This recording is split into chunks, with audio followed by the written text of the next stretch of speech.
we look at letter B, we've got 2 times the square root of 45b to the 10th. So the first thing I'm going to do is work with my 45. The biggest perfect square that goes into 45 is 9. So that's 9, square root of 9 times the square root of 5. The square root of 9 is 3. And remember to take that times what's already on the outside of your radical. So 3 times 2 is going to give you 6. We're going to leave a little bit of space for our variable, and then we have square root 5. Once again, the rule for an even exponent is divided by 2.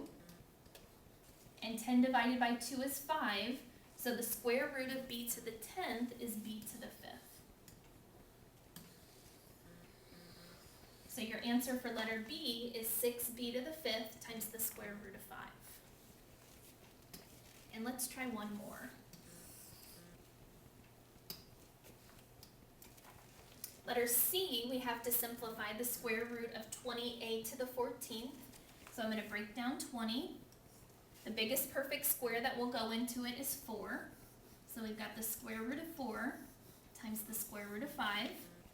The square root of 4 is 2, and there's nothing to multiply it by on the outside, so just the 2 comes out. We're going to leave a little bit of space, and then our square root of 5. The square root of a to the 14th would be to divide it by 2, and we end up with a to the 7th. So your answer for letter C would be 2a to the 7th times the square root of 5. Okay, in example 3, we're going to do pretty much the same thing as we did in example 2, except we're going to have odd exponents.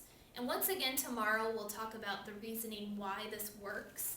But when you have an odd exponent, you're going to do things differently than with an even, because we can't just cut 9 in half. We're going to end up with a decimal, and we don't want decimals as part of our answer. So to start this out, I'm going to work with the square root of 27. The square root of 27 would break down into the square root of 9 times the square root of 3, because 9 is the biggest perfect square that will go into it. The square root of 9 is 3. We're going to leave a little bit of space again, and then bring down our square root 3. Now the shortcut when you're working with an odd exponent is to borrow 1. So instead of a to the 9th, I'm going to make it a to the 8th. I'm going to make it an even exponent. But the one that you borrow, so I borrowed an a, and I can't just forget about that, so I have to bring it down and put it under the radical sign. So this would be the one that I borrowed. Now I can take the square root of a to the 8th now because it's an even exponent, and I would cut it in half, and 8 divided by 2 is 4, so a to the 4th would come on the outside. So your answer for this one would be 3a to the 4th times the square root of 3a. If we try another one with an odd exponent, we'll worry about the exponent in a minute. Let's break down our 60. Change